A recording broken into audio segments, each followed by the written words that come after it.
Hello and welcome to the Civic Ecology course. We have our first lecture today, and in this lecture we will introduce Civic Ecology, which is the driving subject of this course, and we will follow up expanding some of the concepts that will be introduced here today. The overview of this lecture, we start with episode 1, which I will try to define civic ecology, this emerging pathway to sustainability.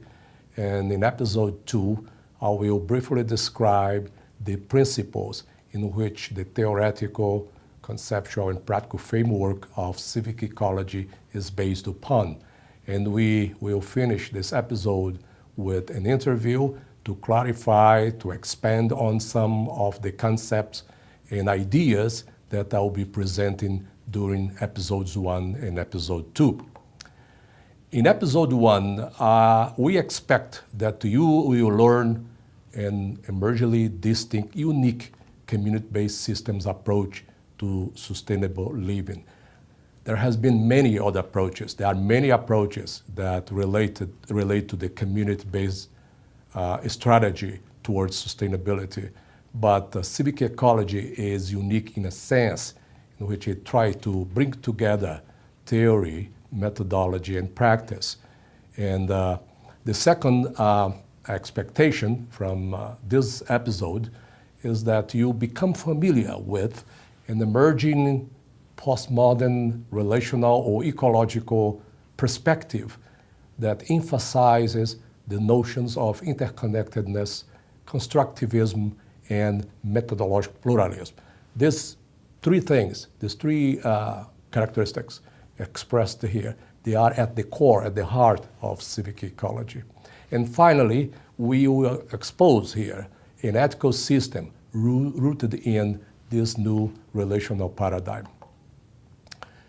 The overview, the structure of episode 1, we start with an attempt here to define civic ecology within the context of sustainability, and then we will move on to briefly describe each of the principles in which civic ecology is based on. And finally, we will bring here and make some reflections on this relational paradigm, constructivist philosophy, and methodological pluralism, which are of great relevance to the practice of civic ecology. So we would like to start by saying that most of our pressuring social and ecological problems have the origin in complex socioeconomic and cultural practices with very, very long histories. The survival of modern economic system in Western societies depends upon insatiable consumption, consumerism. A simple way of life, more integrated into nature, is no longer satisfiable to many people.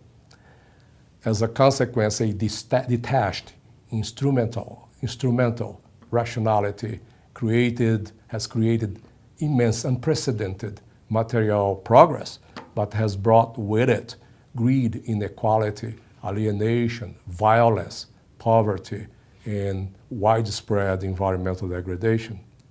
So confronted with these issues and the problem of sustainability, we may now ask the question, what kind of change, what type of perspective do we need to move our society towards a more just and sustainable path or way of life?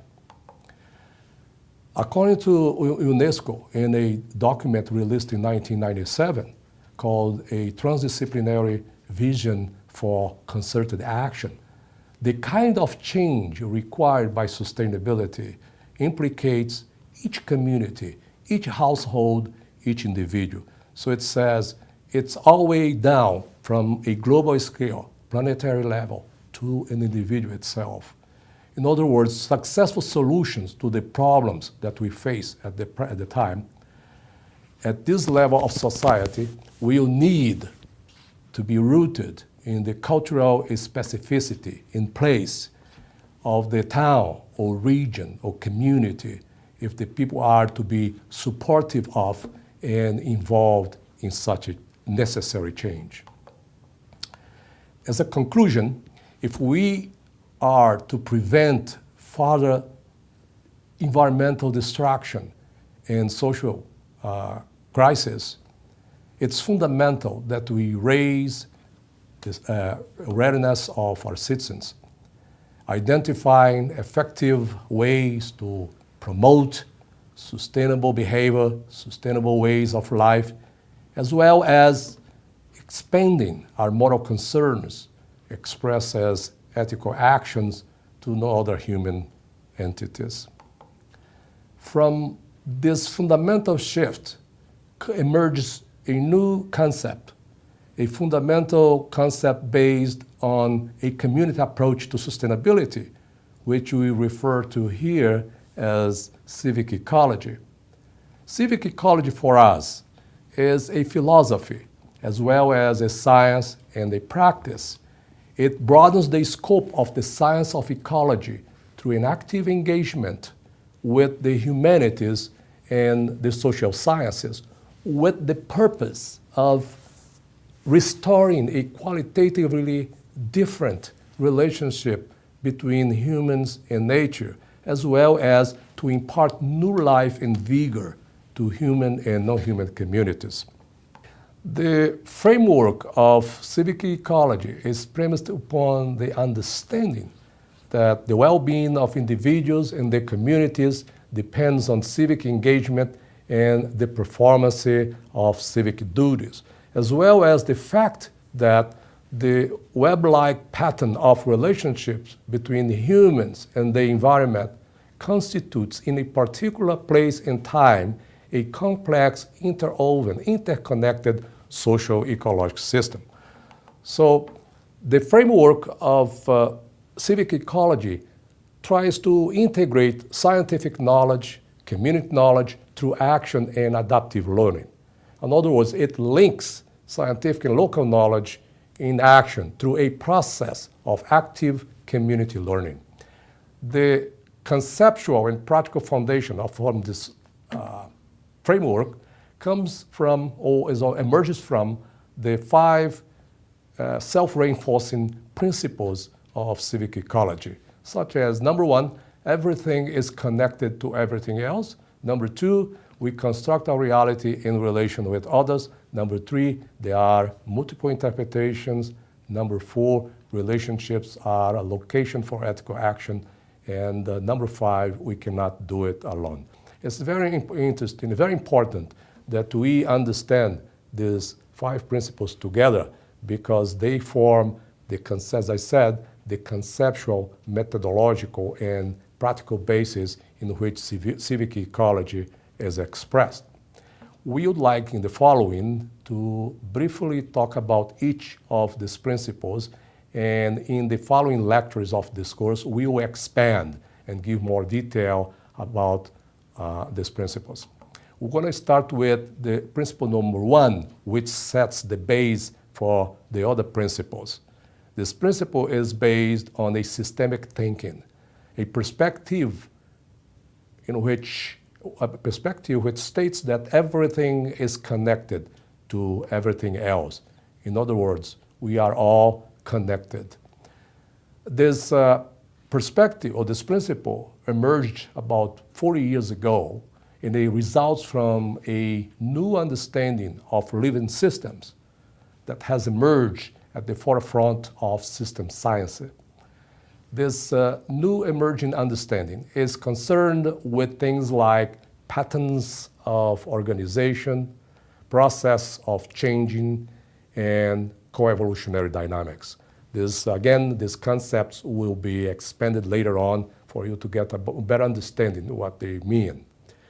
One relevant aspect of this paradigm shift is that this new understanding is taking place today, not only in science, but also in society at large. It's important to know that at the core of this principle, there is a shift away from the modern industrial understanding of nature, understanding interpretation of nature, oriented towards mechanism fragmentation, prediction control, and competitive dynamics, to a more relational, or we could call it ecological, which is oriented towards interconnectedness, self-organization, and coevolutionary dynamics. So again, later on, we will expand on these three fundamental concepts. According to this principle, this new understanding, the world is understood to be organized into networks. And by networks, I mean nested hierarchies of dynamic and reciprocal relationship expressing increasing holistic embrace and complexity. So everything, you can think of the world as everything interconnected within each other. We can think, for example, of the human body, and we can start all down the way at the level of atoms, and can understand how atoms comes together to form molecules, and the molecules comes together to form cells. The cells comes together to form tissues, and the tissues forms organs, and the organs form the human being. The human being aggregates with other human beings to form a family. Family are part of a community. Community is part of a society. Society is part of a region, a country, of a continent, of the planet, and so on. So everything interconnected. From this perspective, okay, the environment actually embraces society, which embraces the economy, is a different perspective from traditional way in which we think of the economy as embracing the environment and society. According to this new understanding, everything in this network, in this nested hierarchy, is intertwined, is interrelated, and in flux. This is a dynamic system in continuous change and transformation. From these dynamics, unique and novel qualities emerge through the evolution of increasingly complex organizational patterns and process. You can think of, for example, of a molecule of water. The molecule of water is formed by two atoms of hydrogen and one of oxygen. So each atomic element has its own properties. The oxygen has a certain of properties, hydrogen has a certain of properties, but when the two combine, they generate a new entity with unique and novel qualities, a molecule of water, which has distinctive qualities from the two elements that originated.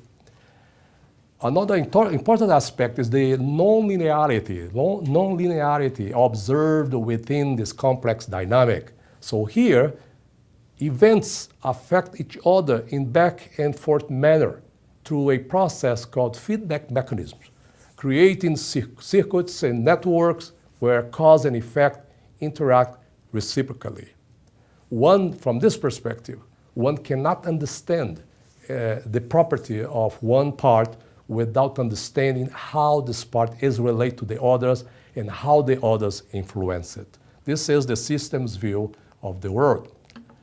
Now, this new way of thinking, which I call relational or ecological, entails making three fundamental shifts in our traditional way of thinking. First, from a focus on the processes of separate part of a system to relationship among parts. This is very, very important because the traditional mainstream science put most of the focus on things, on objects, and studying the proper characteristics of the objects themselves.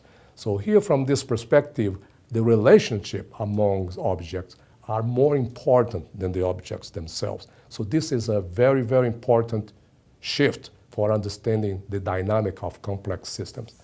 The second important shift here is from an interpretation of change as facilitated by competitive dynamics of parts to a change as facilitated by coevolutionary dynamics of the whole.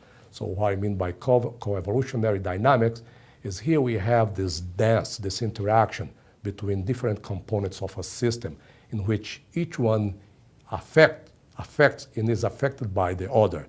So this process, this interaction, this mutual interaction between the different components of a system create what we call a coevolutionary dynamics. The third important shift here is the notion or the shift away from an emphasis that is very characteristic of the traditional approach on prediction and control for the purpose of manipulation to a focus on developing adaptive capacity to change or adaptive to cope, to live with change. So this leads us to the next principle of civic ecology, principle number 2, which states that our reality is constructed in relationship. So it's understood to view here that relationship is primary to reality. In other words, I could say that we don't exist to relate, but we, based on this principle, we actually relate to exist. So according to this principle, our minds, creative, participate in our interaction with the given. That given is the world in which we live, we interact, and we depend upon for our survival. It's a world that we can only know in terms of our constructs. There is a reality there, the ground, independently of the human mind. But we only interact and know that words through the mental constructs in a search for meaning explanation of our interaction with that world. As observer, as a result of these constructs, what this means, what this implies, is that observers, we humans are personally involved with the creation of our reality. So it's almost to say that we live in a virtual reality, a reality created by our minds, which makes attempt to give meaning to our interactions with the world. A consequence of this principle is very important for civic ecology that seeks to transform the relationship between humans and nature, is the fact that our beliefs, our perceptions, and attitudes about the world determine our relationship with the world. The way we think, we act. This is what he's saying here. So if we want to change our way of acting, so we have to work at the root of that action and change the way of thinking. In other words, if we imagine the world inadequately, improperly, not properly, founded upon an insufficient metaphor, a map that explains our relationship to the world, or through a narrow epistemology. By epistemology, I mean way of knowing. Then with obviously dysfunctions will arise in the world. Another principle that is closely related to this principle, the principle according to which we construct our reality, is the fact that there are, as a consequence, multiple interpretations. So multiple interpretations comes from the fact that a recognition of the existence of multiple realities created by different belief systems, suggest that all theories, all ways of knowing from a particular context, including a particular language, a particular understanding, is not more than a partial way of understanding the world, because it addresses only different aspects of reality. Therefore, in dealing with different perspectives, we have to have into account all these different ways of understanding to have a more integrated vision of the context in which that problem or situation emerges. A consequence of this understanding of the existence of multiple realities, and therefore of the partial nature of knowledge, is that no one understanding is in itself complete, as well as no one particular solution can be optimal. Therefore, as a consequence, more inclusive and collaborative approaches to knowledge acquisition and decision-making are necessary to address the complex, dynamic human-environmental relations. Principle number 4, which also emerges out of this relational thinking, is an ethical principle. It deals with ethical actions and human values. Principle number 4 states that relationships are the location for ethical action. What I mean by that is that relational thinking, this new paradigm, offers a totally different perspective on how we experience and relate to the world. It, for example, realizes that we humans are part of the whole. We are part of, as I explained before, part of a nested hierarchy, a network, rather than a separate entity with a mind over nature or against nature, as stated by Descartes' paradigm, also known as Cartesian paradigm, the dualistic between mind and body, between human and nature, night and day, man and woman, etc. So this paradigm places us back in relation with the world, living as relative with all the rights and obligation that this relationship, this new relationship implies. It encourages us to act more thoughtfully, that we continually reflect on the impact of our actions on others, human and non-humans. Now, Aldo Leopold, an American conservationist and ecologist living in the early 20th century, took a very important step in directing us on how to live relationally with humans and non-human communities. His relational ethics of nature and wildlife preservation had a profound impact on the environmental movement in the United States and abroad.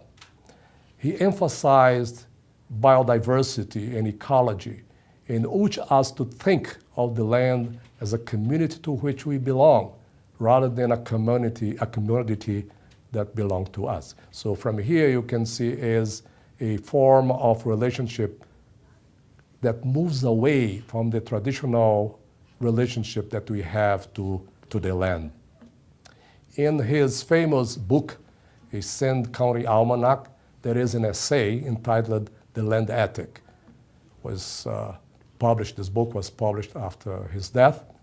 And that essay is concerned to what we call here relational ethics, that Leopold called the land ethic. So this entire essay gives a lot more detail about the type of ethics that he is proposing. But one particular statement characterized this ethics very well. According to this statement, according to Aldo Leopold, a thing is right when it tends to preserve the integrity, the stability, and the beauty of the biotic community. It's wrong when it tends otherwise. So it's important here to understand what Leopold means by preserving the integrity, the stability, and beauty of the natural world. By integrity, he denotes the wholeness, the diversity, or can be understood as the degree of variety of biotic communities of the natural world, or natural world. By stability, he means the concept of land health, which according to him was the capacity of the land for self-renewal, which there is a new term today, self-organization, which a concept closely related to the notion of resilience, which is an important notion to civic ecology, which will be discussed later on. And finally, by beauty, he demands that we humans approach the land with reverence and awe for the wonder of life. So according to Leopold, these three components, integrity, stability, and beauty, are the foundation for a relational ethics. Now, in conclusion, I would like to say that in the next lecture, we will continue discussing the principle of civic ecology. There is one more, an important principle to add, which is a principle related to action, related to the practice of civic ecology. But in the meantime, you can engage yourself on self-study, and I'll recommend you to look at these 3 questions. First, I would like you to explain why, as mentioned earlier in the lecture, detached instrumental rationality promotes inequality, alienation, and ecological degradation. Secondly, I would like you to elaborate on the role of civic engagement and the performance of civic duties in the attainment of more just and sustainable ways of life. And finally, I would like you to think about how our behavior as social actors, as individuals engaged in the world, might change if we were to adopt the relational perspective, the relational view that I explained in the beginning of the lecture, in place of the prevailing Western paradigm of individualism. Thank you very much, and I'll see you again in the second part of this lecture. Bye-bye.